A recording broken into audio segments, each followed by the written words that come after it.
Padre nuestro que estás en el cielo, santificado sea tu nombre. Părinte, îmi spune gândul că dacă mi se va da altă ascultare în locul aceleia de a cânta și de a picta, nici nu o să mă mai mândresc, nici nu o să mai cad mereu în ispite.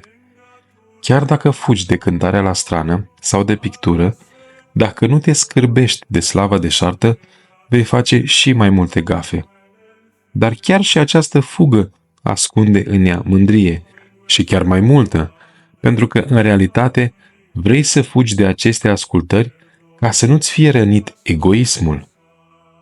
Părinte, atunci când fac o treabă și văd că mă mândresc, nu este mai bine să nu o fac?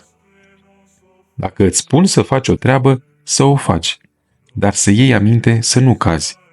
Iar dacă aluneci și cazi, să te ridici. Să înțelegi că ai alunecat, fiindcă nu ai luat aminte. Iar altădată, dacă îți spun să te duci din nou, să iei aminte să nu aluneci iarăși. Nu cumva să nu te mai duci pe motiv că ai căzut data trecută. Altceva este să-ți spună, de vreme ce data trecută ai căzut, să nu te mai duci. Atunci să nu te duci iarăși. Ai înțeles? Dacă îți vor spune să faci o treabă, să o faci, dar să te străduiești să o faci corect și cu smerenie. Să nu faci nimic, ca să nu te mândrești, asta e și mai rău. Este ca și cum ai fugi de luptă, ca și cum nu te-ai lupta, ca să nu fii rănită. Scopul este să rămâi în luptă, dar să iei aminte să te lupți corect. Altfel, vei fi o netrebnică. Părinte, mă mâhnesc atunci când maicele îmi fac o observație. Ai mândrie, de aceea te mâhnești. Mândria o zdrobești cu ajutorul fratelui, atunci când îi dai dreptul să-ți facă observație și accepți iertarea lui. În felul acesta se curăță sufletul. Deoarece cugetarea semeață cu a nevoie o observă omul de unul singur, el trebuie să-i socotească pe ceilalți ca pe doctorii lui și să primească toate leacurile ce îi le dau, ca să se izbăvească de ea. Toți oamenii au în buzunarul lor leacuri pentru ceilalți. Cei buni sfătuiesc cu durere și dragoste pe cel bolnav. Cei răi îl mustră cu răutate și patimă. Aceștia din urmă devin de multe ori chirurgi mai buni decât primii, fiindcă bagă bisturiul mai adânc. Eu, părinte, sunt proastă și de multe ori nu îmi dau seama pentru ce mi se face observație. Mai bine spune, sunt foarte deșteaptă, dar nu am smerenie. Tu, deși greșești și ceilalți îți fac observație, cauți să te îndreptățești.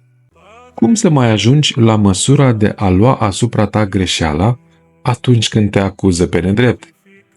Omul care se îndreptățește pe sine atunci când îi se face observație, alungă smerenia de la el. Pe când omul care aruncă asupra lui toată greutatea pentru o oarecare greșeală de-a sa, se smerește și este scăldat de harul lui Dumnezeu. Părinte, eu consider că nu încerc să dovedesc că am dreptate, ci să explic că e vorba de o neînțelegere. Am văzut că ai o mândrie ascunsă care se manifestă prin îndreptățire. Să te străduiești să nu te mai îndreptățești, orice ți s-ar spune. Să faci sorei o metanie cu sinceritate și este de ajuns. Mândria se taie spunând cu pocăință sinceră cuvântul iertați. Părinte, astăzi la Arhondaric, un copilaș a făcut o neorânduială. Mama lui spunea, cere iertare. Iar el răspundea, mă dor oasele, dar iertare nu-și cerea. De ce unor oameni le vine atât de greu să spună iertați? Mândria nu-l lasă pe om să spună iertați. Părinte, cum să scap de părerea înaltă ce o am despre mine? Dacă te întorci către sine și ajungi să te cunoști, vei vedea atât de multă urățenie, încât tu singură o să te scârbești de tine. Dacă omul nu se cunoaște pe sine însuși, ca să se smerească în mod firesc, smerenia nu-i poate deveni o stare permanentă, ca să rămână harul lui Dumnezeu înăuntrul său. Dacă se tot învârte în jurul cozii, atunci diavolul este în stare să-i mănânce toți anii vieții, chiar de i-ar da Dumnezeu anii lui Matusalem. Adică, odată îi aduce diavolul gândul cum că este cineva, altădată omului îi vine gândul smerit că nu este nimic. Odată diavolul, altădată omul. Odată va câștiga unul, altădată celălalt. Și astfel vor cânta la nesfârșit același refren. Văd, părinte, că toate maicile m-au întrecut în virtute, chiar și cele mai tinere. De vreme ce nu te-ai smerit singură, ai fost smerită de alții. Știi ce fac specialiștii atunci când vor să trimită o rachetă în spațiul cosmic? Încep numărătoarea inversă de la numerele mai mari la cele mai mici. 10, 9, 8, 7, 1, 0. De îndată ce ajung la 0, se lansează racheta. Tot astfel și tu. Acum că ai ajuns la 0, te vei lansa și vei zbura la înălțime. Ai învățat la școală fizica? Da, părinte. Așadar, acum este timpul să înveți fizica metafizicii și să cunoști cum se face dezintegrarea duhovnicească a individualistei din tine. Și cum se va face asta, părinte? Când te vei ocupa de persoana ta și te vei cunoaște pe tine însăți, te vei smeri și atunci va avea loc dezintegrarea individualistei din tine.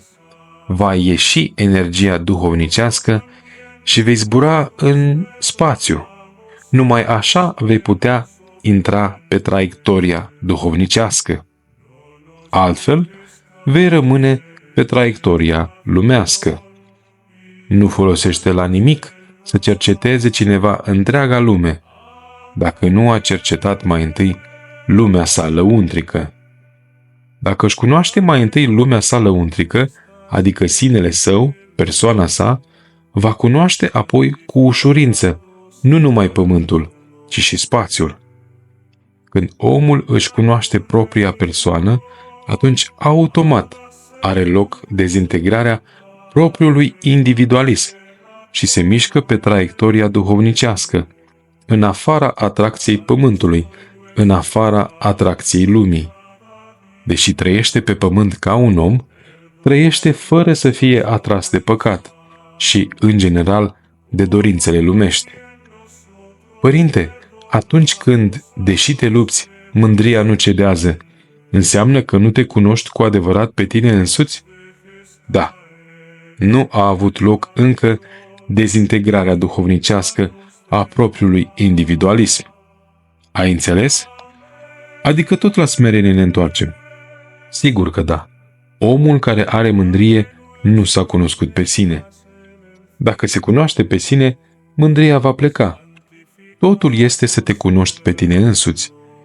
De aceea lipsește smerenia, pentru că lipsește cunoașterea de sine, iar când omul se cunoaște pe sine cu smerenie, va fi cinstit de către oameni. Părinte, și dacă există cunoaștere de sine, dar nu există smerenie, atunci înseamnă că nu există intenție bună, lipsește râvna cea bună. Părinte, credeți că am mândrie? Ei, există și puțină mândrie.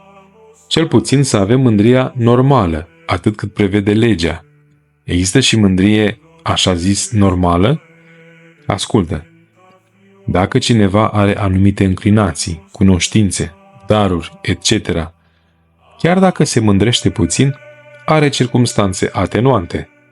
Nu spun că ar fi bună această mândrie, ci că se poate îndreptăți oarecum. Însă unul care nu are nici înclinații, nici cunoștințe, nu este îndreptățit să se mândrească, ci se impune să fie smerit. Dacă se mândrește, este cu desăvârșire pierdut. Vezi, o infirmieră care îi face unui bolnav o injecție cu penicilină și îi scade temperatura, se poate să aibă un gând de mândrie, în timp ce Fleming, cel care a descoperit penicilina și a ajutat atâta lume, câtă smerenie avea. Acesta, după descoperirea penicilinei, a mers în America. Și acolo, în timp ce îl aplaudau ceilalți, aplauda și el. La un moment dat a întrebat: ce se întâmplă? Pe cine aplaudă? Pe tine te aplaudă. Atunci s-a pierdut cu firea. Nu-și dăduse seama pe cine aplaudau. Vreau să spun că acela care a descoperit penicilina nu s-a mândrit. Dar infirmiera care face unui bolnav injecția și îi scade temperatura se mândrește. De aceea Vasile cel Mare spune: lucrul cel mai important este să aibă omul poziție înaltă și cugetare smerită. Acest lucru are mare valoare și este răsplătit de Dumnezeu. Văd smerenia pe care o au unii ofițeri cu grade înalte și mândria pe care o au niște simpli polițiști. Odată a venit la colibă un subofițer de jandarmi cu un aer de superioritate și spunea, sunt sergent de poliție, sunt așa, sunt pe dincolo, comandant de poliție să fi fost și nu ar fi vorbit astfel. Înfricoșător. Iar alții, cu bogății, cu poziții înalte, cu aptitudini, au o smerenie și o simplitate. Se simt ca și cum nu ar avea nimic. Sunt ofițeri superiori care nu își poartă uniforma ca să nu fie cinstiți. Îmi amintesc de un general care avea multe decorații de război. Când trebuia să meargă la vreo paradă militară, spunea: ce greu mi este să mă încarc acum cu decorații.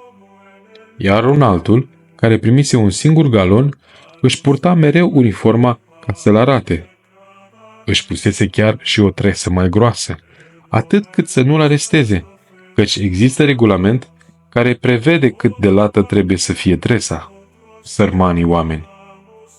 Părinte, adică atunci când cineva are o poziție neînsemnată și se mândrește, ce arată prin aceasta? Că este neghiob? Numai odată? De multe ori. Părinte, vorbiți uneori despre virtute intoxicată. Când anume o virtute este intoxicată? Virtute intoxicată este, de pildă, bunătatea aceea care vrea să placă oamenilor sau dragostea care are un interes. Când pornirile noastre nu sunt curate și punem în centrul virtuții ego-ul propriu, atunci falsificăm virtutea. Atunci virtutea noastră este ca un fruct necopt, care are puține vitamine, dar totodată își păstrează și acreala. Se poate ca eu să nu am virtuți, iar alții să mă considere virtuoasă? Rău este atunci când tu însăți te socotești virtuoasă.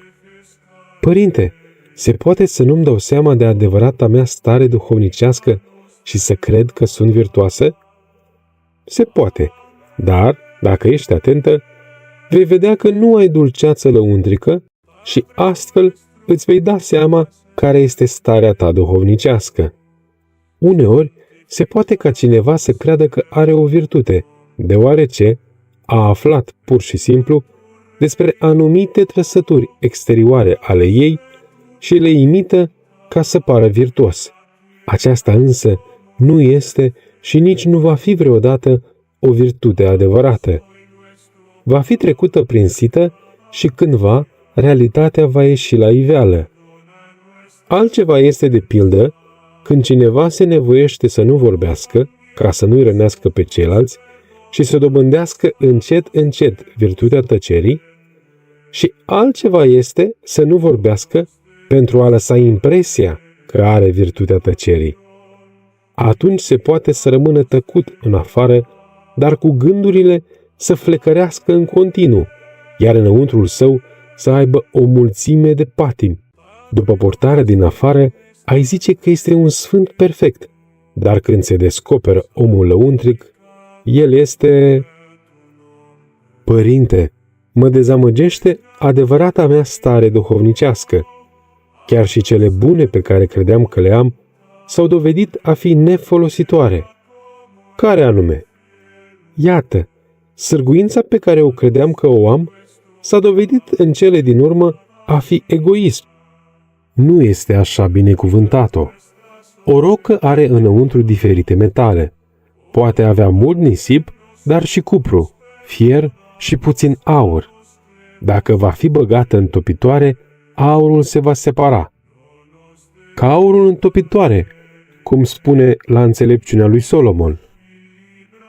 Părinte, mă fură propriile mele patimi.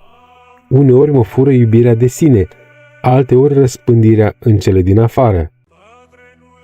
Dacă îi lasă cineva pe hoț să-l fure, se mai îmbogățește vreodată?